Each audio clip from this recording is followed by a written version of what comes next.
What Drives You is brought to you by Ziglar, your premier source for equipping life and leadership coaches. Visit Ziglar.com and let them inspire your true coaching performance. Yeah.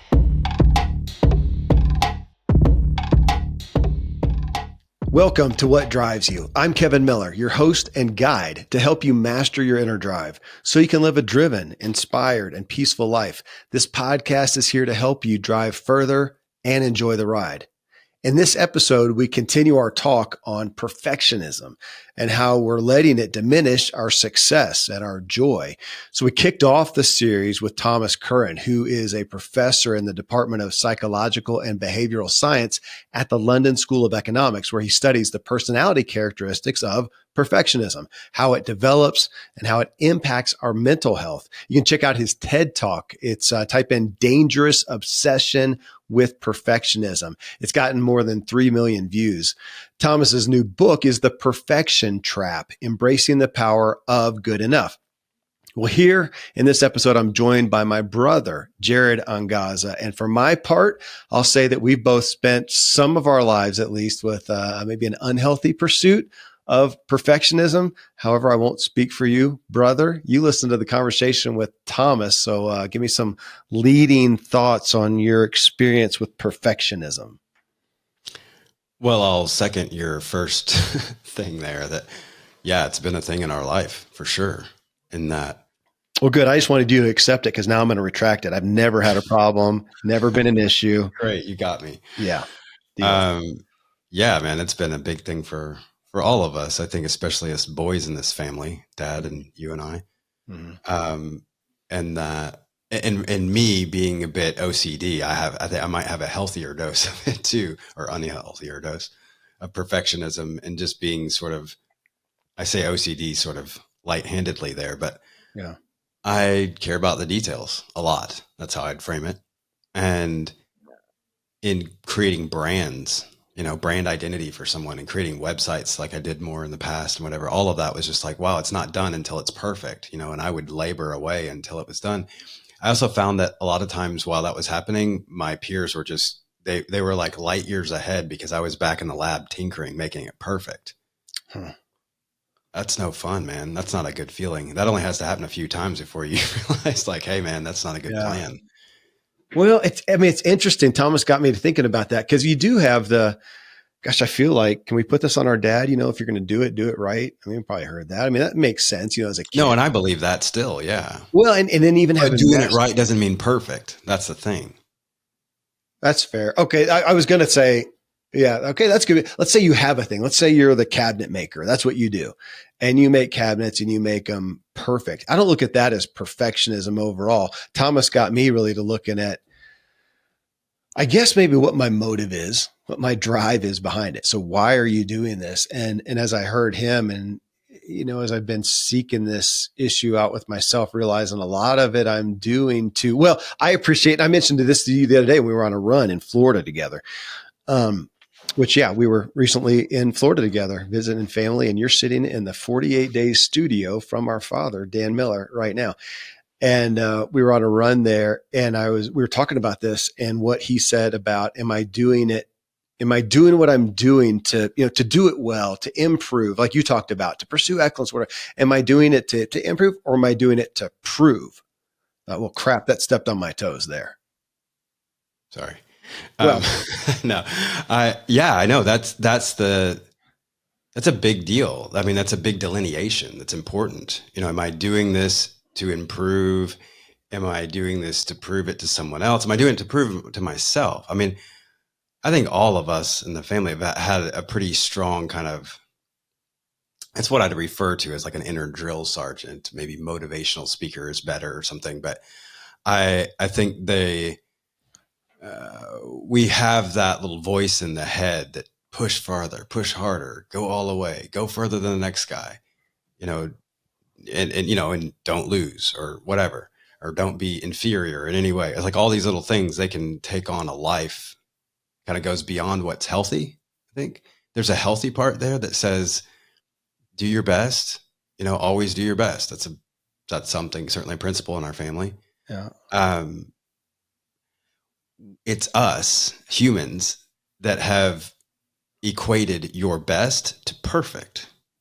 And that's where the flaw starts to, I think that's the kind of the centerpiece of it all. Well, you said Go ahead. I something. feel you're about to say something. Well, because you said something and I forgot it, but it was something to the aspect of kind of being better maybe than someone else. And that's where I wonder about. Then what is the Okay. question? If it's Well, better, then what? Yeah. yeah. And so there, I feel like, man, there's been a pride issue. And I don't know if it was specific. Well, kind of in this light where I think I told you I had a therapist a couple years ago, if that much. And he basically said, so what you're saying is you're better than everybody else. Yeah. That you, because it comes across as arrogant. So yeah, so you've got to, you hold yourself that, oh no, you said a high standard or something along those lines. I wrote down high standard. On one sense, you would say, okay, yeah, I have a high standard. Okay, sure. That sounds fine. You don't want to just have low standards necessarily. But when it gets to that aspect of an arrogance, a pride, an ego of I've got to be better and I'm never good enough, even for ourselves. I'm not good enough. And I think I've heard you testify to it. And I know I've done it or had times where my wife was kind of like, dude, you're kind of manic right now. Like you're just going on like and I think I was trying to prove again to somebody or to myself, and I'm surely not at peace. And I feel like that's what he, is pulling out. Thomas is pulling out in this is when we get so caught up in the performance and not in health. Yeah. No, I would say health, but yeah. Go. Well, there's this thing, performance, I think is another thing we were talking about when we were running. We talk about, your performance levels or what's your performance, whatever. On one hand, speaking, I think to like, what are you able to do? What are you doing right now? What's your current level of whatever, athleticism or business savvy or whatever it is, your performance. Then, as we also know, there's another use of that term as in that person is performing, Right. like in a play or whatever, that he's just performing for others. Whatever. Like There's that kind of, like an inauthentic persona kind of thing. yeah. Yeah. Yeah. So are we in that, in our moments of pushing ourselves, are we increasing our performance or are we performing? Like, I think maybe that's, for someone else or for whatever. Is that, I think there's this, I was thinking a minute ago as you were talking that, this is another layer of humanity that's just more complex than what most people want to deal with. It's like either you're a perfectionist or you're not, or it's good or it's not, or it's right or it's wrong. You and I have talked a lot about that too. Oh. And I think this is another one of those areas that just says, look, what this calls for is harmony and balance in your world. It's going to be different for everybody. David Goggins' world's going to look different than yours or mine or anybody on the planet for that matter. But Yeah. So we have different levels of health when it comes to our performance, or as I often say, the way we show up in the world. It's like, how are you showing up for yourself and for others and so on? So I think there's, like a lot of things we talk about, it's really, I think it's subjective to what is healthy for you. And in our world of what drives you, we're talking about what aligns with your values. So driving further today, or I'm so programmed to say driving, pushing harder today on this run, is that going towards perfectionism of my perfect time or the time that I had yesterday, I'm going to be better than that, or whatever it is that has to be different. Yeah. Is that also, we have to then say, is that in line with my values? Is that actually helping my whole system? Yeah. Or is it just this one line that I'm looking at that says, I had this time yesterday, I want to have a better time today? I mean, as you say that, I'm thinking about myself and my propensities. And I wrote down a minute ago when you were talking, I often don't want to be found lacking. For sure. That's in our blood too. Yeah. And then you're talking about ego and pride, which is really, at least as far as I'm thinking about it, is my own insecurities that I don't want to be. It's interesting, Jared. I don't think I shared this with you, that the day that 11 weeks ago, September 20th, 2023 is when I was in Towson, New Mexico on this big bike ride with these Oh, guys. right. Yeah. And I was not feeling it. I was in a bad headspace. I was in some, literally, and to be candid, I was in some emotional turmoil about some life circumstances, and I was not, and I just wasn't feeling it. I knew it, and I knew it.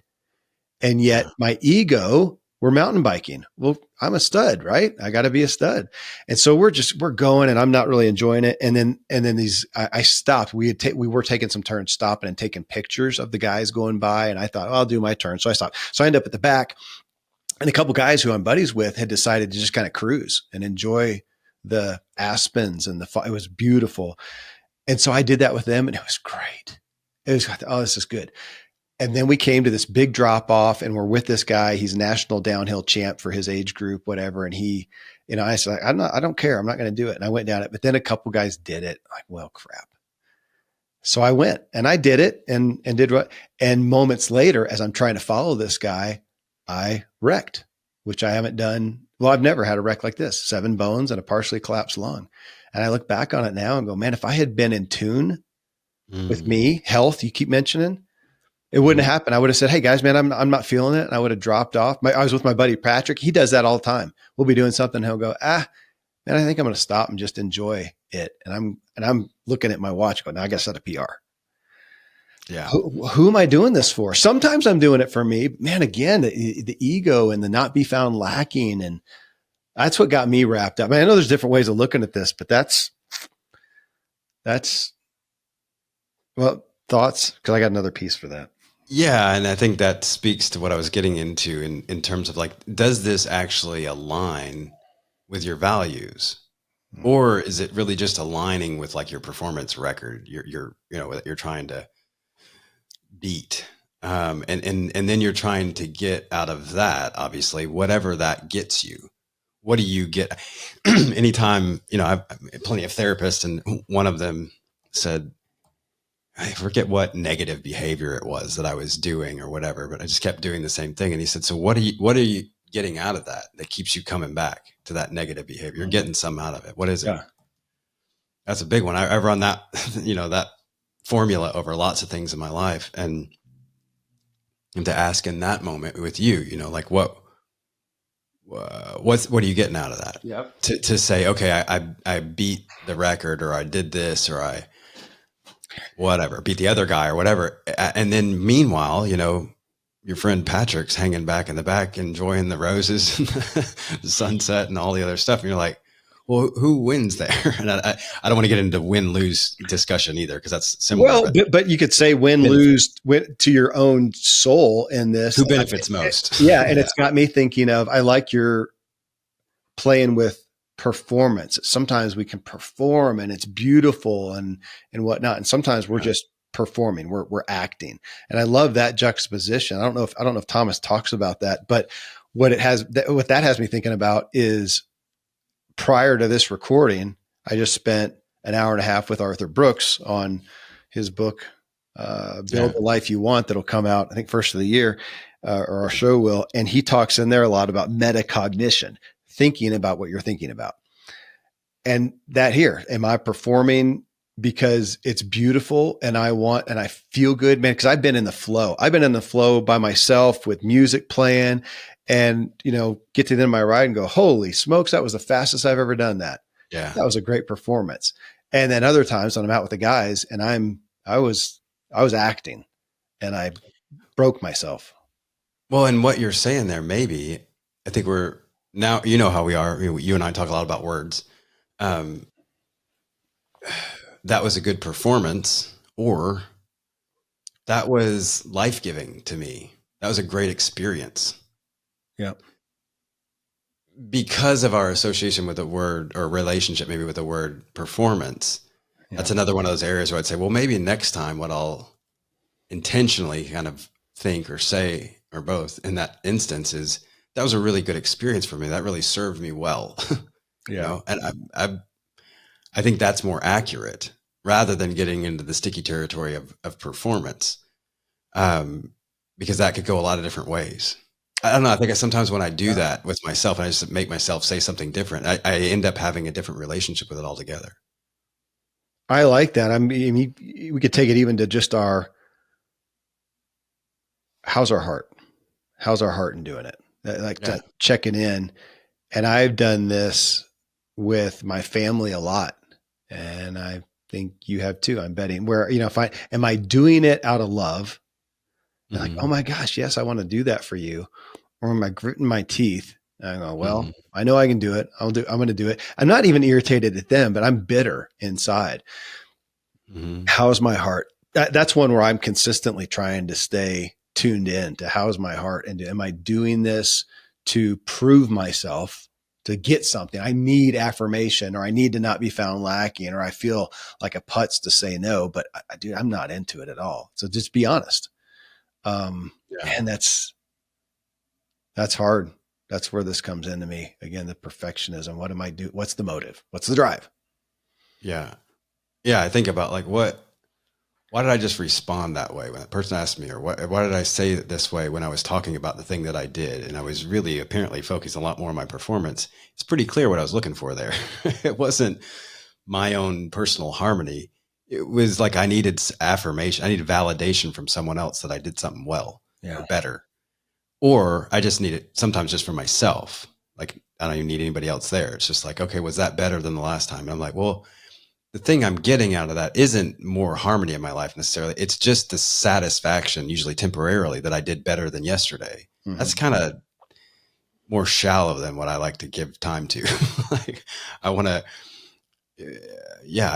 I want harmony and flow in my life and in my relationships. So this is another part that we've talked about. It's like perfectionism, and this, how does perfectionism serve my relationship? How does devotion or maybe unhealthy connection to perfectionism, how does it serve the relationships in my life, whatever they may be? And I'm thinking including the relationship with self, because we do starting it there. First. Okay, so here I saw this meme or whatever, a thing online somewhere, and it said how to fold a fitted sheet.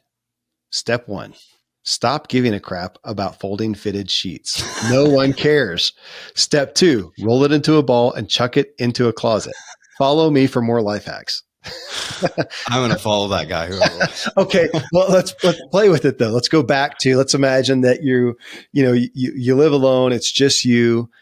What are you doing it for? And for me, I am thinking, I literally, I hate folding fitted sheets. Actually, I hate folding clothes in general, and I don't do it that often. Once in a blue moon, I'll try to be a nice guy and actually fold stuff, because it's just sitting there, and the fitted sheets are just stupid. And I think that just chuck, it's not going to matter. It's going to go down on the bottom. It'll be stretched out. Who cares if it's, and yet if somebody's out there and they say, you know what? No, they really enjoy it. Maybe it's meditative to sit there and to do it perfectly and to set it in there, and they like opening the linen closet and it's nice. And they say, no, I do it for me. It's just peace. Great. We're coming back to the heart. Or are they doing it because they're afraid that their mom will stop by once out of the year and look in and judge them for not having done it right? That's a big one. That's something that I fell into before. And if you go into my house, you will find perfectly folded fitted sheets, because that's a lot of where I end up, suffice it to say. But I also know, and it's funny that you brought that up, because I've said quite a few times that asked myself rather, okay, Jared, you keep a immaculate house, right? Okay, what would happen? Would you still do that if you thought there was no chance? If I'm living in the apocalypse by myself and no one's going to come by, would you still do it? And I really had to think a lot about that. This just happened this year, actually. And because I thought, why am I doing that fitted sheet thing like that? Why am I so much of a perfectionist about all this stuff? Is it serving me, or am I actually doing that for a reason that I'm not even aware of, mm-hmm. Subconsciously or consciously aware of, but that's happening in my subconscious? I don't have a full answer on that yet, but it's something I'm dancing with. And I'm thinking like, I'm starting to ask myself all day long as I'm at my house, cleaning or fixing or organizing, whatever. I'm thinking, would I have done it that way or to that extent if I knew no one else would ever see it? Is that really for me, or just to serve me? Or is it because I'm seeking some validation outside of me from someone else that might drop by and see how perfect my house is. And that's happened in the past where, a stranger had to drop something off at the house or whatever. My friend's mom, Clayton's mom, I just told you about the other day. She stopped in there and she notoriously took a video of the inside of my house because she's like, I've never seen anything like the guy's out of town and his house looks like a museum. um, and and I know that I thought about that and I was sort of proud of that. And then I thought, but don't let that be the reason you do all the things you do around the house after that. If it's for that validation, then that's not really serving me that way. Then I'm just caught in a habit because I'm looking for validation from outside of me. I don't want to be in that habit at all. So then I'm thinking like, what if I pulled back on that? Like there was a day a while back, or it wasn't that far, at least, I don't know, maybe a month ago. And I don't remember what was going on. It was late. I had gotten in late or something. And I left a couple of dishes sitting out. Dude, I never, ever, ever do that. When I go to bed, my house is immaculate. And it was the thing for me to do that. I thought, could you just do that, Jared? Could you not be perfectionist tonight and just let that ride and know that you're going to get up and you're going to make your mud water in the morning and you can just clean those 2 dishes then? Yeah. It's not like I had some big mess. I didn't, but 2 dishes on the table left at night is a big deal for me, or has been. So I'm working myself away from that sort of relationship with perfectionism because I don't feel that's really serving my values. I mean, and in some cases, maybe I could say, well, I'm gonna do this tomorrow because it'll fit into my flow better tomorrow. It won't look good tonight, but I'll get 15 minutes more of sleep or something or whatever. It's like, well, that's more in line with my values than just making this look pristine for me to go to bed in case someone drops by in the middle of the night, which would never happen. So I just got to the point where I found that my perfectionism, the part that was really showing up, doesn't serve anybody, not even me. And at that point, it's like, well, why don't? And that's where I was going to go to. Because take it to. I mean, I like that perspective. What would you do? And again, not that we can get rid of people. I mean, it's some things you do out of respect for other people, and you do care what they think. Sure. We're trying to balance that, but it is an interesting place to start from. Again, what is your heart towards that? Because even if you're on your own, I still think I've had times of finding myself doing things, and it wasn't even, to impress somebody else or how I thought it would reflect. It was some things that I kind of imprisoned myself to. That continues literally. That's an ongoing thing of finding myself imprisoned to even a good habit. Here are the good habits. Mm-hmm. Here are these things, and they actually benefit me, and then find myself I imprisoned to them. I had a friend one time. I have a friend, still a friend. But one time he said, as he was trying to get himself to exercise, he was pursuing some personal health and wellness stuff. And he said it really helped him when he gave himself permission to quit. Mm. Well, I didn't resonate with that. You may not either. That was, you come to never quit. You do that thing. And once you do it, you never stop, whatever. And he said, and I've thought about that, to give myself permission, to quit. What are the things that I'm even like, I'm keeping score with myself. Nobody's going to know. Like you talked about, nobody will ever know. And yet I've got myself wrapped around something that's just my own. It's like a should that I did to myself. Mm-hmm. Oh man, like that. I don't care. Why am I doing that? Where did I get this feeling? Here, I'll give you an example. The guy, don't remember his name. A lot of people here will, because the book sold a zillion copies. It was like Make Your Bed. Remember that? Mm-hmm. Yeah. It's like a military guy, some famous guy that I should know. Everybody's going to be surprised I don't know him because he sold 1 billion books, but I never, probably because I was a bit irritated with it because I'm just not into making beds. But he did that. So somebody out there right now read the book and they're making the bed, and maybe they find some validity, but somebody's doing it who does not care. Nobody's going to know. And yet they feel like to add up to something because it was held up as this thing that they should make their bed. So folks, I'm going to tell you, if I have the chance, I don't make my bed. So if that helps anybody, I just don't, because I get out of it, leave the bedroom, and nobody's going to see it again till I come in and go back to bed. Why the heck do I take 2 seconds? And I also have this little bit of a phobia of like, especially if I felt like I was sweaty, dude, I want that to air out. I don't want to capture that stuff. I want the sun on it. Now my wife likes the bed made. So there's a respect issue, with that, but otherwise, are you doing it? And sometimes I've thought about that guy, like, oh, he would disapprove of me, which is a lot of what our perfectionism. Well, that guy's not going to come to my house. And there's some other things that I do that I would attest to that I bet he does not do. I remember reading one time, it was one of the famous people like Lincoln or one of those big names in the past. And he would go out to eat with people. And if they put salt on their food before they tasted it, Oh, I remember Dad telling us he that. judged them as inferior. So I've always thought about that. Anytime that I have the thought of putting salt on food before and I've, of course, then finally rebelled again. I thought, I'm going to put salt on my food. I'm not looking for that guy to hire me, Again, I'm curious about the things we do when it's going to reflect on us to impress people. And even the stuff that we do that we get wrapped up around for ourselves. And we don't even know why. It's like our own, we've should it on ourselves. Yeah. I feel like this happens with goals a lot. Yeah. And that can stretch into a lot of other territory as well. I think about my project, if you will, but the first leg of me living in Rwanda, and I'd been there. I guess I was there for almost 5 years. It was 4.5 years, something like that. Mm-hmm. And for listeners here, probably know that any that have heard me, that I have a son, adopted son from Rwanda. And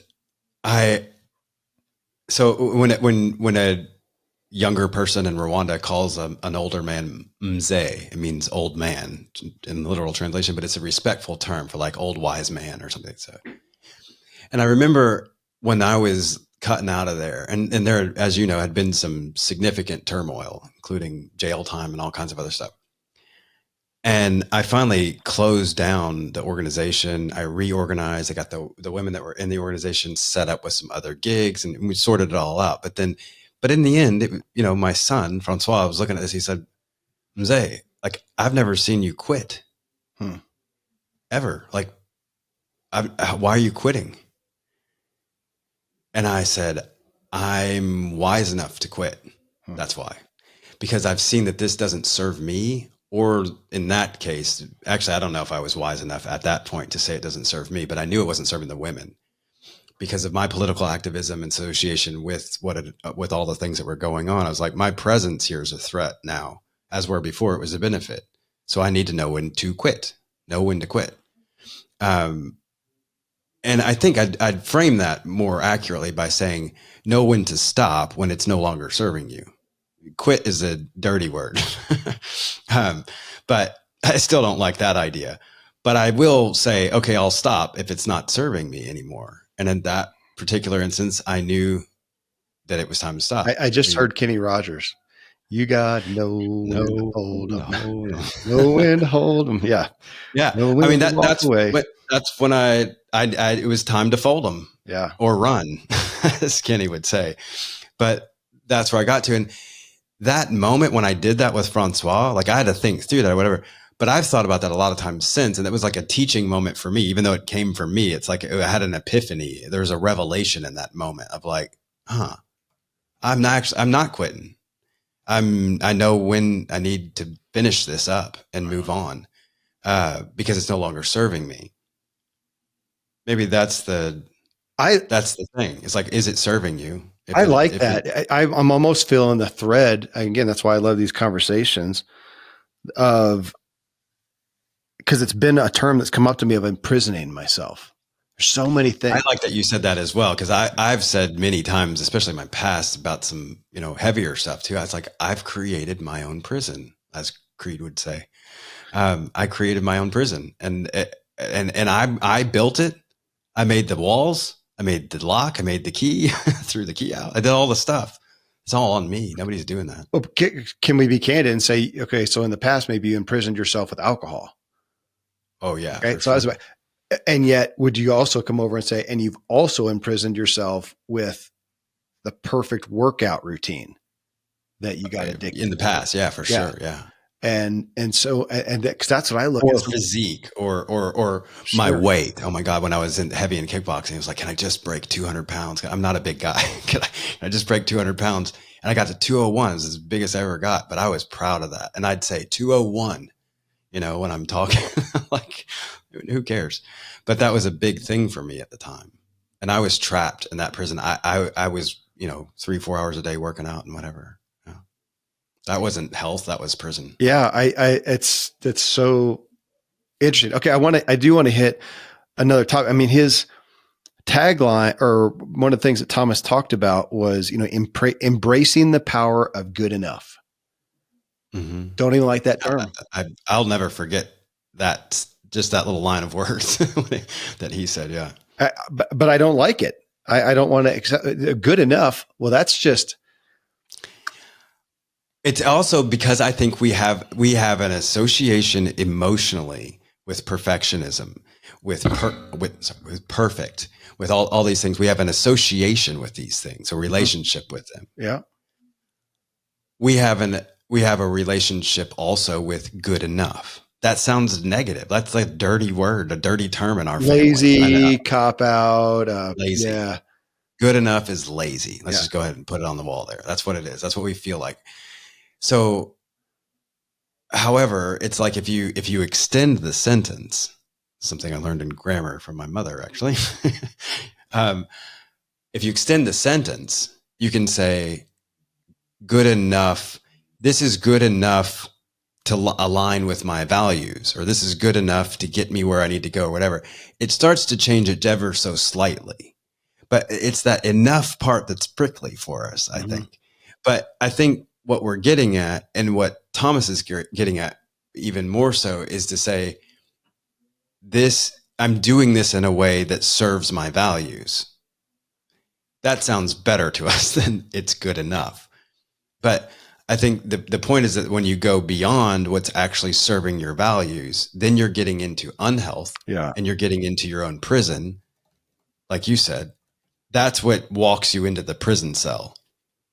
Well, and at that point, it's no longer serving you. Yeah, no, it's great. I love. Yes, it's sort of. I mean, we're back to drive. What is driving you? So I'm sitting here cleaning the house. At what? Gosh, this. I mean, this is going to come out. What? We're right before Christmas is when this show is going to come out. Yeah. What a great time, because how many people are doing things? And gosh, I want to say this with compassion. This is not we're all struggling with it. What are the things that you are doing that are shoulds and expectations? And when you look at it, you're doing it. And what's the drive? Obligation, impressing somebody, Right. not looking like I'm going to come up short, trying to pretend like I got enough money to buy all these presents, trying to get something for everybody so nobody's disappointed. I don't want, and if you look at that, it's all about you. It's all about you and how you're perceived by others. Yeah, is what you're tuned into at that point. I am. I'll call it blessed to some degree with such a big family. I just can't do everything. It's just too much. And so you got to come down to it and look at it. And what I've realized after so many holidays is, man, at the end of the day, not that they're big on gifts and stuff at this point. At this point, the gifts, it's kind of sweet and everybody's just happy to be done with it. And now Christmas is over. Can we just hang out now? Can we play some games, watch a movie, go for a hike and stuff? And they don't remember. They're going to remember so little, so what's going to be sweet? What do you enjoy giving? Go ahead and do that. But it does put the emphasis on what is driving you. And so many people are wrapped around a spoke right now doing things that's not for them. It's to meet the expectations of others. And again, I must say that with a lot of compassion, because there can be a lot of weight behind that. If you don't do X, Y, Z, and you got these people coming to stay with you and you started off with a bad thing, you're going to go, no, it's worth it to go ahead and fold the stupid sheets that somebody's going to see, so that, make the bed for them. So they feel, because that's how they feel love. And, so some of that stuff, but at least you know what's happening. So even if you go, I'm doing it because if I don't, Aunt Mabel's going to be pissed the whole time she's here. So I'm going to go ahead and do it. Okay, well, be honest about your drive and take a deep breath and decide that it's your decision. You're taking responsibility for it. You're doing that because it's worth it, because otherwise you're going to deal with this unreasonable person and you don't want to. And, blah, blah, blah, blah. At least to try to find, well, come back to what you said at the beginning. We're trying to find some health in what we decide to do or not.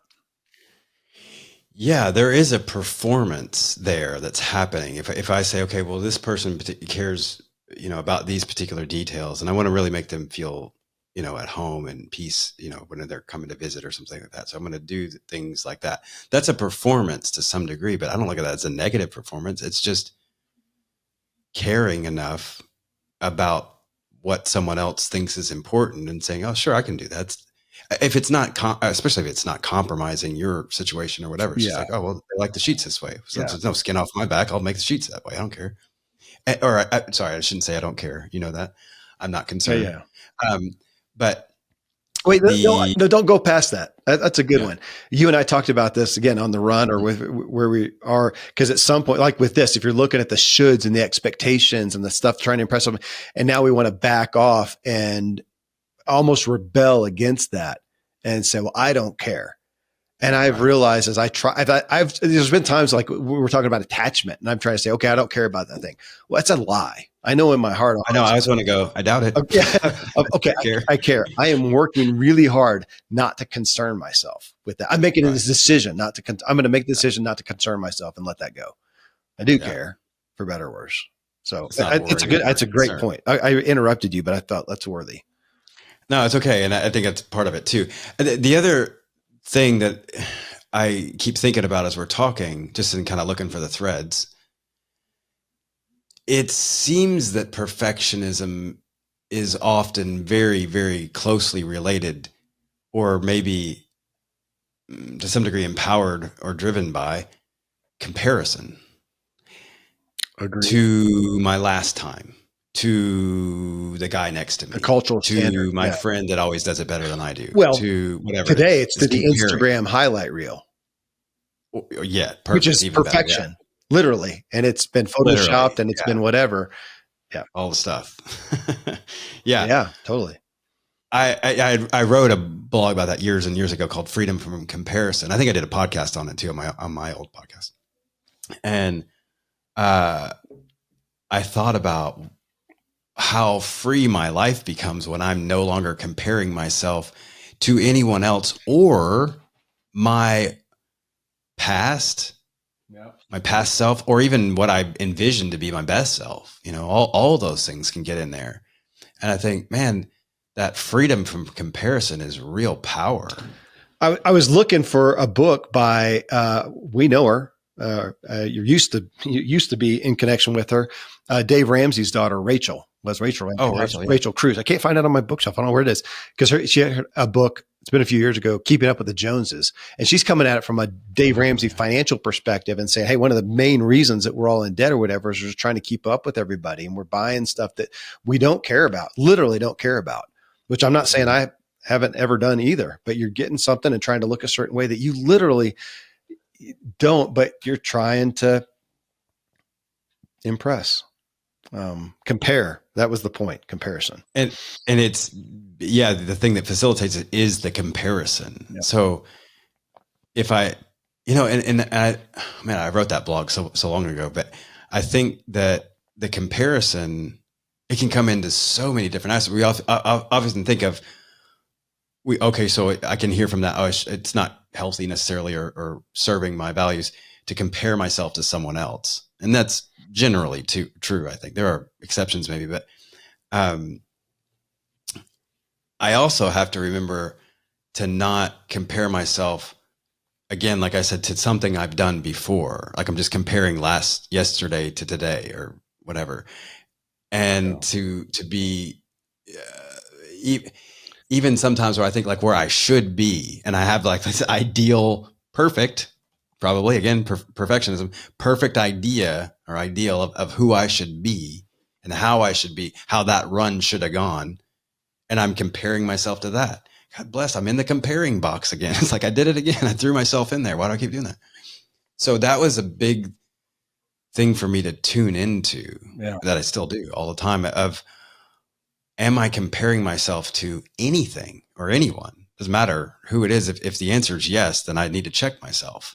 And sometimes again, there are, there's reasons in there to do that from time to time, but they're pretty rare. I found. Well, most of the time it's unhealthy. I'm thinking back to the imprisoned thing because I've done that with the physical performance stuff with my workouts or whatever. I'm Yeah. wearing my watch and I'm wanting to do it. And I want every run, every ride to be a better time. And I'm disappointed. Well, you can't do it forever. At some point, I'm going to not be able to do that. What? I just thought of it. You said a better ride, and I keep coming back to it. Better than what, or better for what, to serve what purpose? If the purpose is physical health improvement, or improved physical health, or improved mental state, or I can look at the run and say, did it do that? Do I feel happier and better? And actually, I know that I won't if I'm comparing myself to the thing, whatever. But if I just look at that and say, okay, did that run help me connect more to myself, more to nature, to God, to whatever it is? It's like, do I feel more connected? Do I feel like I'm going to show up in my relationship with my brother or spouse or friend or whatever? Am I going to show up in those relationships better because of this, because I just did that? Great. That's better. But better isn't 1 minute faster than yesterday. So again, I mean, and we're making a point here. There's some, context is important. If I'm training for a marathon and I'm trying to get to a certain thing, there's a time when that can serve you. What we're talking about is when you get unhealthy with it. This is we're talking at a conceptual. Well, okay, at a conceptual level. Yeah, here's Thomas's one of his lines: to move toward perfection is to alienate ourselves from ourselves, or worse, to never find ourselves at all. Which brings us down to, of course, the theme that is, this is personal development, self-help, personal growth, whatever, is know thyself, nothing better. So, none of this is going to take root, or we can't do anything with it unless we know ourselves. And in this case, it's right in line with my book, What Drives You, is figuring out what is driving this action, activity, this pursuit of perfection or whatnot. And I like what you're saying. It's not a right or wrong judgment, and it is contextual, because in this moment with whatever you're doing and you're driving for perfection, it may be beautiful. Only you can tell us.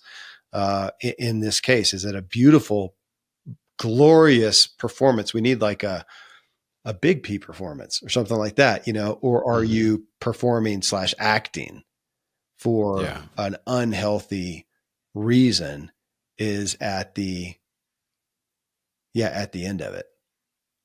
It feels. Yeah. I mean, you said it a second ago, but it really does come down to the same thing we always come to, is like, what's driving you in this moment, in this perfectionism, or, we hadn't said this yet, but that gets us into the enough-ness discussion. Do I feel like I'm enough? I was just going there.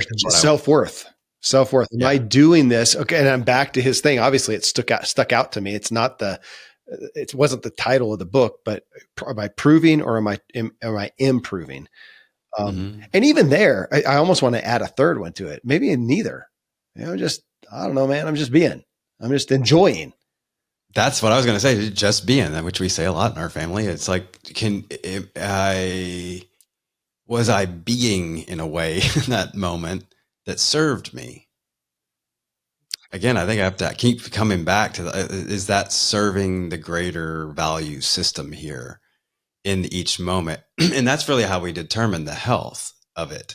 Like, if you're doing a certain thing because you're training for a marathon, great. Yeah. If you're doing a certain thing because you want more joy in your day or better physical fitness overall or whatever, that can be a very different kind of relationship. Maybe it's not healthy to check your time every time. Maybe it's just healthy to check how you feel every time.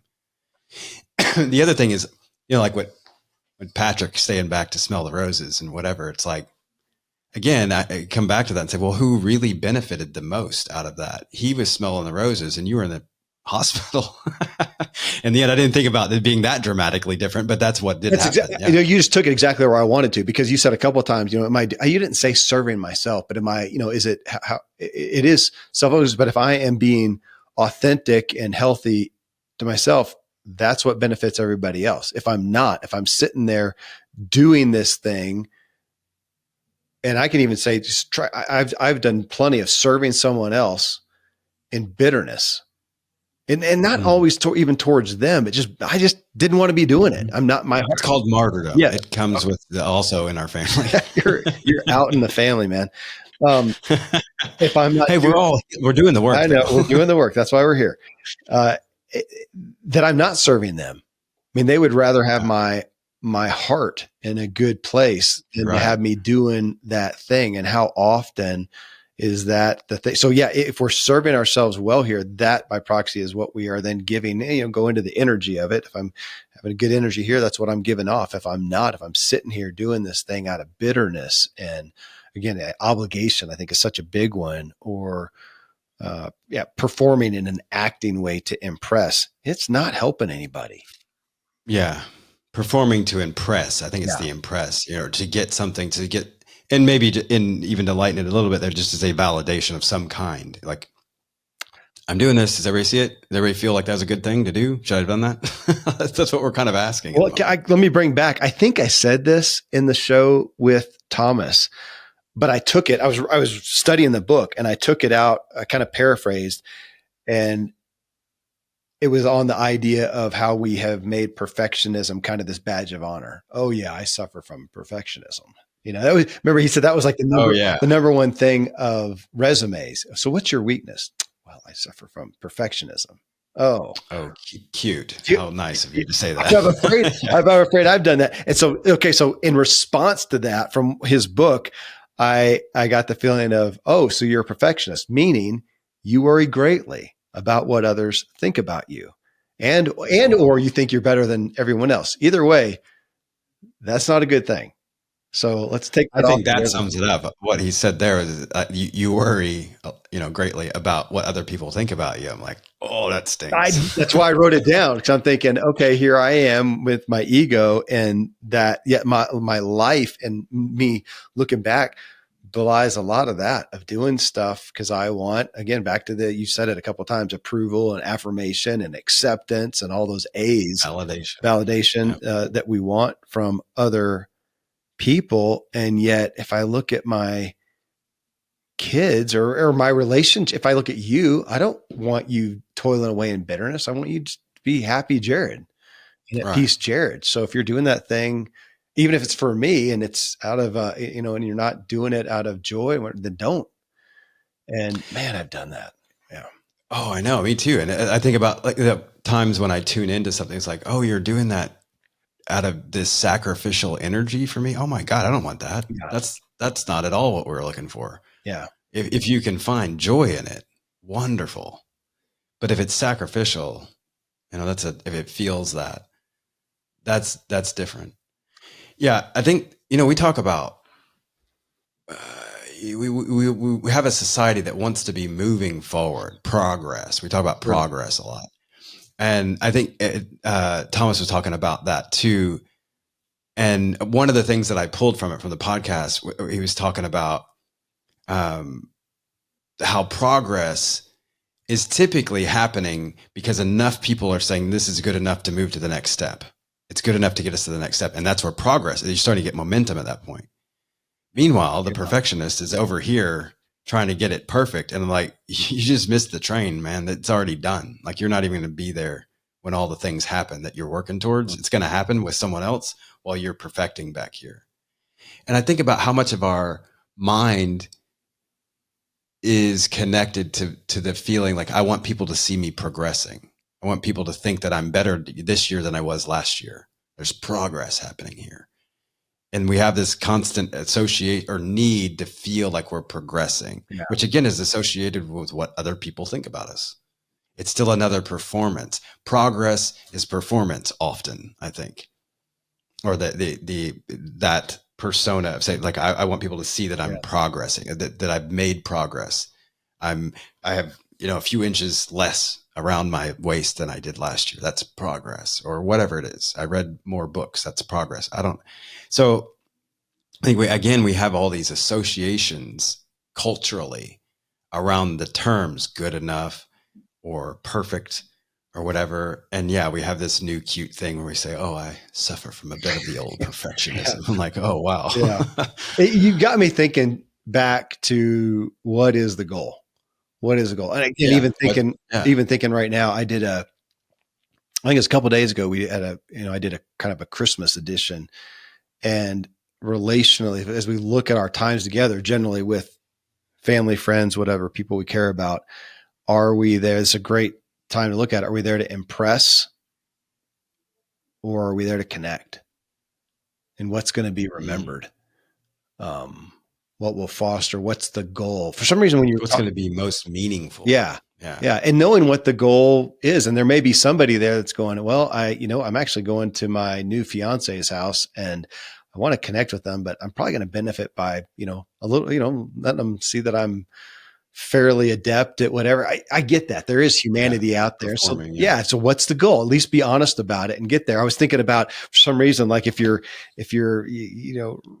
running along and there's a bunch of river crossings, let's say canals that you can't just go through and you got to get over them. You got to create a bridge.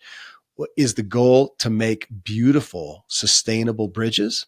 And if it is, then you know what the goal is. Or is it to get from point A to point B as fast as you can? Well, then it's throw a log and anything over it that'll help you jump, skip, whatever over it. What's the goal? That's wonderful, because it has to do with the environment, the context of the situation. Context matters. Yeah. um, and I think, and that calls us to complexity, which we don't, as humans, typically welcome. No, we want There's efficiency. complexity. Yeah. Well, and we want stability and predictability. That's a big That's one. good. We want all that stuff. I'm like, well, this has some variables attached to it. As a strategist, you hear me say this all the time. Well, there's a variable. I want to remove it. Yeah. I want a straight line on this system. You can't have that with everything in life. And this is one of those things where you have to say, this is a great analogy that you said. Like, if you need the bridges or whatever, if the goal is to have beautiful, ornate, Japanese style, I think about these little bridges over the little creeks and things like that my kids and I love looking at that kind of architecture. Yeah. If that's the goal, then that is the goal. And that's close to perfectionism if you've looked at Japanese art and architecture and things like that. And that's the whole point, is to say, look what we're capable of doing here. Yeah. This is amazing. And it's for the art. But if the purpose is just to say, hey, how can I get through that area of rivers most quickly, lay down a log or put some, rocks down or whatever. And that is what we would say good enough. But I think in that sense, that's perfect for that situation. It's what was needed. Yeah. Maybe that's what we're getting to. Instead of perfectionism, say what's needed. Well, that gets back to my therapy talk with my therapist. Say what's wanted and needed in this moment. That's a statement. Right. I thought you were going to go to, you said a minute ago, just what's the highest value here? Same way. Yeah. Ultimately. Yeah. Let's anchor on, let's bring back though. You said that you were talking about like the Japanese, bridges, art, whatever. Mm-hmm. And this is not, there's a great joy and beauty and in mastery. Let's call it perfection, and having something that you master. I've talked to my kids about that man, you look at today's day and age of specialization, and there's a lot to be said about mastering something or having mastery in something. And I do uphold that. I want to have mastery. I don't want, we're not sitting here doing, let's just do a podcast. It's good enough. No, this is kind of what we do. So let's have mastery here. So I want to still uphold that. But even there, I was thinking earlier when you said something that, man, if I'm trying to master everything, if I'm trying to have perfection everywhere, it's just, there's not enough time in the day that I'm going to let some things be, good enough for my values and to give me the space to have mastery in something. Most people you consider to be a master of a particular domain or whatever is of that particular domain. Yeah. Not all of them. Like, they're really good at this one thing. Like, that guy can make a sword like nobody else, but man, they can't make eggs or whatever. Can't balance his checkbook or whatever. Yeah. Can't balance his, any of that kind of stuff. But you say, okay, well, great. I don't need that guy to do that. I need him to make a great sword because that's what I went to him for. So that plays, there's a lot of context that's important here. And then just using wisdom in the moment to have the, I don't know. I mean, it sounds kind of weird now, but just say, why don't you just make a wise decision about it in the moment, according to the context, rather than always saying, I've got to go to the next thing. I've got to do this thing. I've got to do this thing. Yeah. It's got to look this way. It's got to be this good to be enough or whatever. Again, we're kind of coming back to a theme here of that continual check-in with, is this serving the greater good? Is this serving my higher purpose? Is this in tune, aligned? We talked a lot about that recently, but just, well, in Thomas Hübel's book that you just did, Attuned, he talks about it being attuned to the moment, to what's needed, what's wanted, what's to the relationships, and finding attunement and harmony there. There's a lot of, we've had these discussions over the years about, find balance in your life. I say, well, I get that. But what I really want is harmony. I just want things to flow like this. Yeah. And I think, like, I get kind of going back again to the mountain bike thing with you and Patrick. Patrick, it feels like in that moment he was saying, this feels like the right flow for me right now. Yeah. This feels like harmony in my life. It's aligned with my values of getting a better, and I think that the better view I'm getting right now and the peace that I'm in this moment is going to bring me more of what I need. So, if it was a race, in that moment or whatever, you could say, well, arguably at that point, Patrick won. He didn't get to the finish line quicker, but he got there in the way that he needed to. Again, I don't want to compare, but that's what was going to serve him for the day. So he got what he went there for. Yeah. That's good. That's I need this therapy continually. Well, that's why I do too. I know that's why I wanted to talk to you about it. I know we're kindred spirits in this with some similar experiences. And thanks, brother. And folks, everybody, thanks for tuning in to this show, What Drives You, where we do help you master your inner drive so you can live a driven, inspired, and peaceful life. We want you to drive further and enjoy the ride. And again, thanks to Thomas Curran, his book again that we're pulling from this, the catalyst is The Perfection Trap, Embracing the Power of Good Enough. And if you appreciate the podcast, please let us know. You can rate it on Spotify. You can leave a review on Apple Podcasts. And it's great when you let us know about a specific episode as well, like this one, what you got out of it. You can watch this show and all the shows on YouTube, and you can find us on social media with all the clips. Just look for kevinmiller.co. And if you want to learn how to master your own inner drive, get my book, What Drives You, on Amazon. And until next time, stay driven. Yeah.